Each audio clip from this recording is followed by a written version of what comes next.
Selamat datang di channel pembelajaran daring khusus untuk mata kuliah Bahasa Indonesia di perguruan tinggi.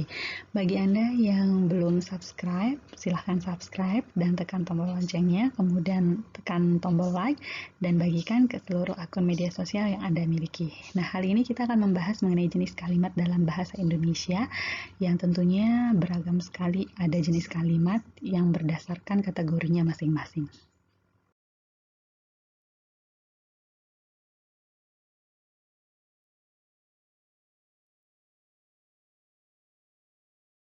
Sebelum membahas mengenai jenis kalimat, kita akan mengawali dulu dengan unsur kalimat. Nah, ini sepertinya sudah familiar sekali unsur kalimat dalam bahasa Indonesia. Ada subjek, predikat, objek, keterangan, dan pelengkap ya. Nah, ini selalu hadir dalam kalimat, entah subjek dan predikat saja, subjek, predikat, objek, atau seluruh unsur, seluruh elemen dalam sebuah kalimat dalam bahasa Indonesia.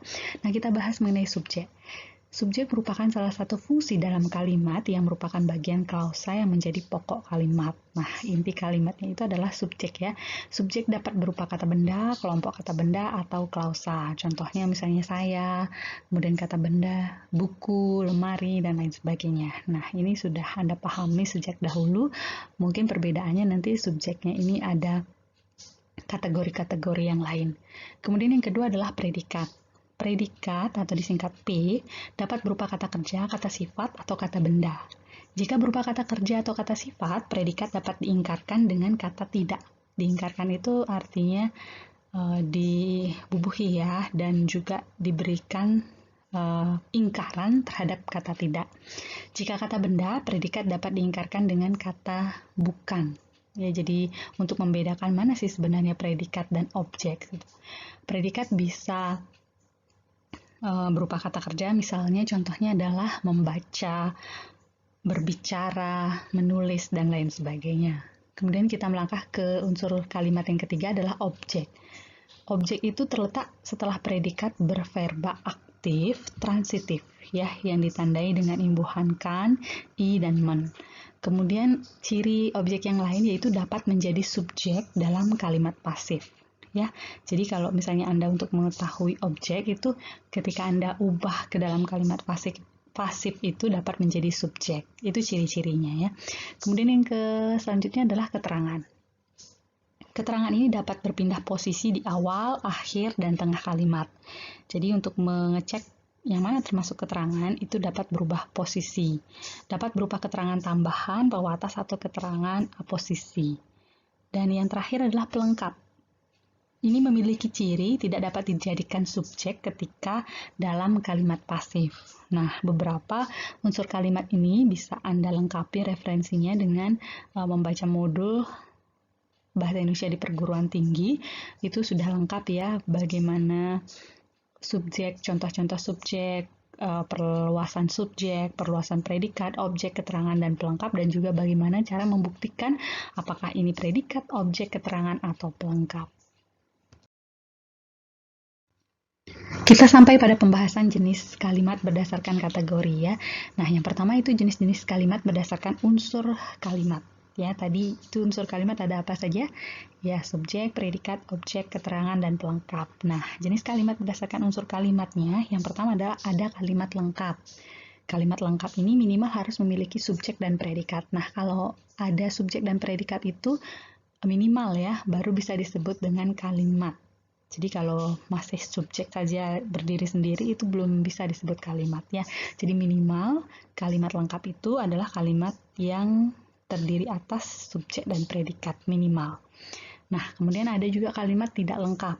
Kalimat dikatakan tidak lengkap jika kalimat tersebut hanya terdiri atas satu unsur kalimat atau hanya terdiri atas objek dan keterangan. Nah, seperti saya bilang tadi bahwa ada kalimat yang tidak lengkap, itu terdiri atas satu unsur kalimat atau terdiri atas satu keterangan atau objek. Biasanya ini dalam tuturan lisan biasanya disampaikan ya, misalnya apakah kamu sudah makan? Sudah. Nah, itu kalimat sudah itu sebenarnya ada kalimat yang hilang kan, ada kata unsur yang hilang, padahal di sini ya karena kalimat lisan, jadi dijawabnya juga harus efektif atau harus singkat seperti itu. Jadi seperti atau seolah-olah ada kalimat yang hilang padahal kalimat itu lengkap, tapi dinyatakan dengan kalimat tidak lengkap.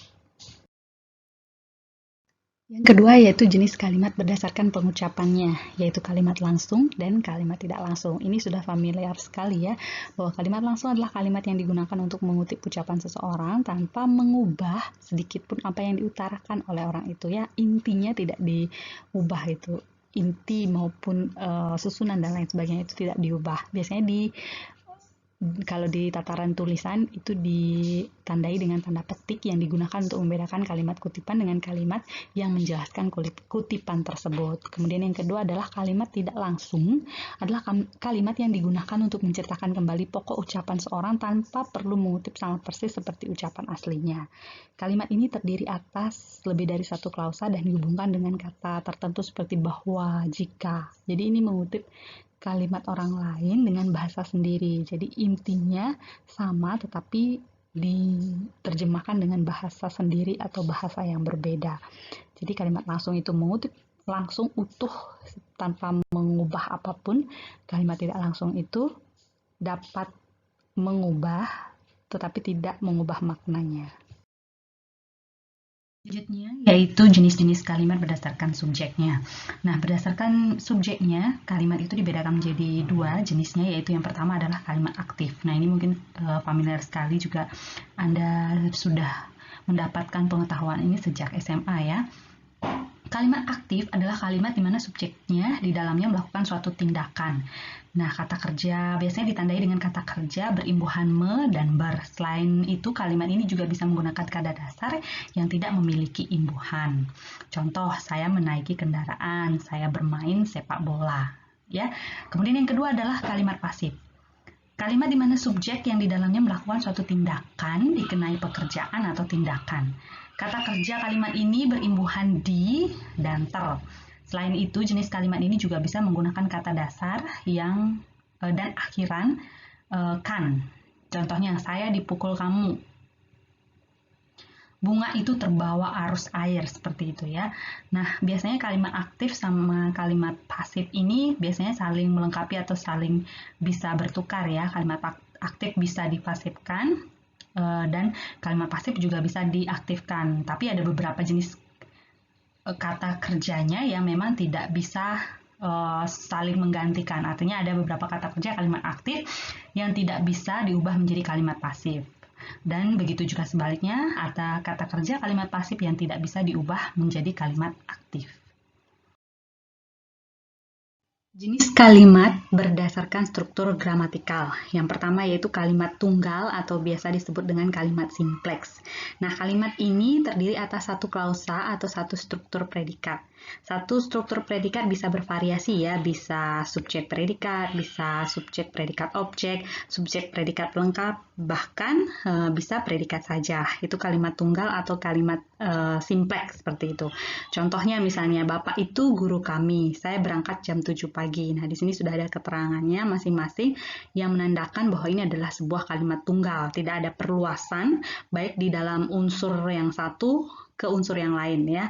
Artinya unsur subjeknya hanya Bapak, seperti itu, tidak ada Bapak yang mengenakan baju merah, seperti itu, tidak ada unsur perluasan subjek, tidak ada unsur perluasan predikat, dan unsur perluasan unsur yang lainnya.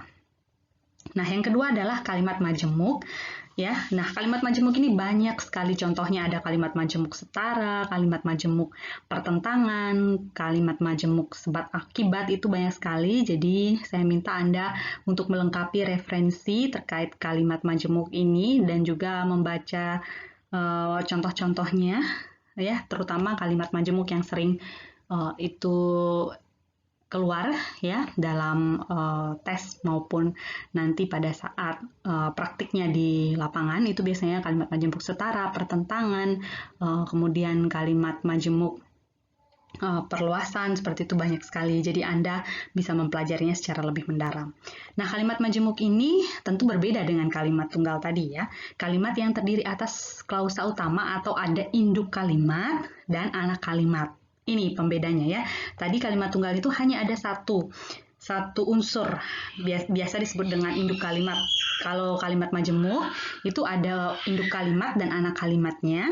Dengan kata lain, kalimat ini memiliki lebih dari 2 kalimat tunggal ya. Artinya beberapa kalimat. Kalimat majemuk dapat dibedakan menjadi kalimat majemuk setara, bertingkat, dan campuran. Nah, kalimat majemuknya misalnya ini ya, saya contohkan satu kalimat majemuk setara. Amin ingin datang ke pesta, tetapi dia tidak memiliki pakaian. Nah, di sini yang mana induk kalimat? Ya jelas, Amin ingin datang ke pesta. Dan anak kalimatnya sebagai keterangan atas apa yang terjadi sehingga apa yang akan terjadi setelah Amin ingin datang ke pesta, yaitu ini si Amin tidak memiliki pakaian. Nah, kalau ini dibelah atau dipisah, ini terdapat 2 kalimat tunggal ya. Amin ingin datang ke pesta, itu sudah bisa dikatakan sebagai kalimat tunggal, dan dia tidak memiliki pakaian, itu juga merupakan satu kalimat tunggal. Jadi, kalimat majemuk di sini ada beberapa rangkaian kalimat tunggal. Lebih dari satu tentunya. Ini saya contohkan adalah 2. Yang tidak kalah pentingnya untuk Anda ketahui yaitu jenis kalimat menurut fungsinya ya. Ingat, berdasarkan fungsinya ada beberapa kalimat dalam bahasa Indonesia yang memang difungsikan dalam komunikasi yang berbeda antara satu dengan yang lainnya ya. Di sini saya dapat berikan beberapa gambaran, yaitu yang pertama ada kalimat pernyataan atau kalimat deklaratif. Biasanya disebut dengan kalimat berita juga. Nah, kalimat pernyataan ini dipakai jika penutur ingin menyatakan suatu dengan lengkap pada waktu yang ia ingin menyampaikan informasi kepada lawan bicaranya. Ya, biasa diakhiri dengan tanda titik ya. Ini merupakan kalimat berita, jadi tidak ada tanda baca yang lain selain tanda titik ya. Seperti menyampaikan sesuatu dengan gamblang, dengan seperti fungsi biasanya. Misalnya, hari ini cuaca panas, seperti itu ya, menginformasikan atau memberikan pernyataan secara deklaratif seperti itu. Kemudian yang kedua yaitu kalimat pertanyaan. Nah, ini biasa kita dengar ya, atau disebut dengan kalimat interrogatif ya. Artinya menginterogasi, biasanya ditandai dengan adanya tanda baca tanya gitu ya. Kalimat pertanyaan dipakai jika penutur ingin memperoleh informasi atau reaksi jawaban yang diharapkan terhadap mita tuturnya ya, baik tatanan lisan maupun tatanan tulis seperti itu. Jadi kalimat pertanyaan itu interrogatif, biasanya diakhiri dengan tanda tanya. Misalnya, apakah kamu sudah makan hari ini? Apakah kamu baik-baik saja? Apakah tugas pembelajaran daring sudah diselesaikan? Nah, itu ya. Kemudian yang selanjutnya adalah kalimat perintah atau kalimat imperatif ya.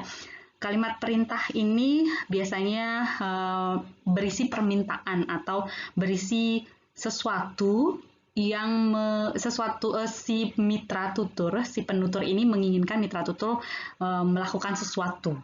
Jadi kalau istilahnya menyuruh gitu atau melarang orang untuk berbuat sesuatu ya, ini merupakan bagian dari kalimat perintah. Contohnya, tolong ambilkan saya pensil ya. Tolong ambilkan saya baju. Jangan tutup pintu itu. Ya, jangan tutup pintu itu. Biasanya ini ditandai juga dengan tanda seru. Nah, kemudian kalimat seruan.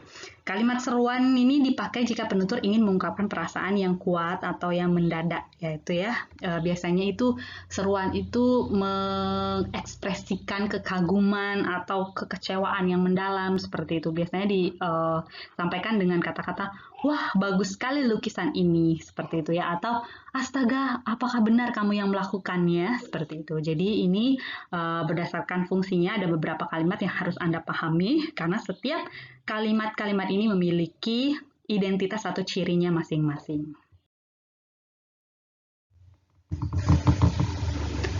Jenis kalimat menurut bentuk gayanya atau retorikanya. Retorika yang dimaksud di sini adalah istilah untuk penyampaian gaya bertutur ya, baik bertutur secara tulis maupun bertutur secara lisan. Nah, di sini mungkin ini istilah-istilahnya baru Anda temui, tetapi mungkin definisinya sudah sering Anda temukan dalam pembelajaran bahasa Indonesia. Berdasarkan bentuk gayanya atau retorika bertuturnya, kalimat itu bisa dibedakan menjadi kalimat yang melepas ya.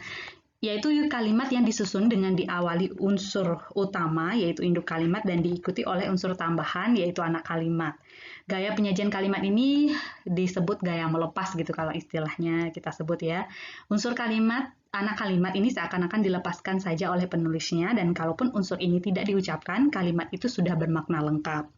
Contohnya, saya akan dibelikan mobil oleh ayah saya jika saya lulus sarjana. Nah, ini kan Anda sudah tahu bagaimana membedakan antara induk kalimat dan anak kalimat ya.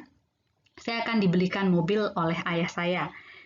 Ya, jadi jika lulus ujian sarjana itu merupakan anak kalimatnya. Jadi kalau misalnya Anda mengatakan saya akan dibelikan mobil oleh ayah saya, itu sudah cukup lengkap menginformasikan apa yang ingin disampaikan oleh si penutur itu sendiri. Nah, selanjutnya ada bentuk kalimat klimaks. Klimaks ini mungkin puncak gitu ya artinya ya.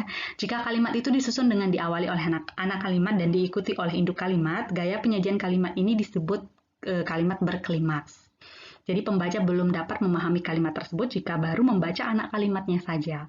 Pembaca akan memahami makna kalimat itu setelah membaca induk kalimatnya yang memang diletakkan di bagian akhir seperti itu. Jadi masih bertanya-tanya sehingga bisa menimbulkan klimaks. Apa maksud dari pernyataan tersebut? Seperti itu ya, klimaks itu artinya puncak. Sebelum kalimat itu selesai, terasa bahwa ada sesuatu yang masih ditunggu, yaitu induk kalimat. Oleh karena itu, penyajian kalimat yang konstruksinya anak induk kalimat, penyampaiannya anak kalimat dulu baru induk kalimat, itu terasa berklimaks dan terasa membentuk ketegangan. Contohnya, karena sulit mendapatkan kendaraan, ia datang terlambat ke kantor, gitu ya. Jadi karena sulit mendapatkan kendaraan, ya kalau sampai di situ saja informasinya, kan Anda bisa menebak kenapa, terus apa gitu ya. Jadi banyak hal yang bisa menjadi kesimpulan umumnya seperti itu. Jadi kalau sudah disampaikan bahwa ia bisa terlambat datang ke kantor, nah itu sudah menunjukkan klimaks tertentu pada sebuah wacana atau sebuah kalimat. Kemudian ada kalimat yang berimbang. Ya, kalimat itu jika disusun dalam bentuk majemuk setara atau kalimat majemuk campuran. Gaya penyajian kalimat itu disebut berimbang karena strukturnya memperlihatkan kesejajaran yang sejalan dan dituangkan dalam bangun kalimat yang bersimetri. Artinya selaras ya, tidak melepaskan begitu saja atau tidak membuat klimaks atau puncak ketegangan tertentu. Jadi memang beriringan, memang sejajar, dan memang bisa dipahami dalam penyampaian satu kalimat linier seperti itu. Dalam pembelajaran daring mengenai jenis kalimat, nanti akan disusulkan kemudian yaitu jenis pembahasan mengenai struktur kalimat efektif dan bagaimana penjelasan terkait kalimat efektif secara detail. Nah, setelah itu akan ada tugas mandiri yang harus Anda kerjakan yang terpisah dari pembahasan ini. Jadi nanti mungkin bisa dilihat di grup kelas secara daring, ya baik melalui e-learning maupun melalui Google Classroom yang bisa Anda akses dan juga diinformasikan oleh saya dalam pembelajaran untuk selanjutnya bagaimana terkait tugas mandiri. Jadi untuk Anda, jika ada pertanyaan terkait bagaimana jenis kalimat berdasarkan kategori-kategori dalam bahasa Indonesia, itu bisa ditanyakan ketika pembelajaran tatap maya berlangsung sesuai dengan jam perkuliahan.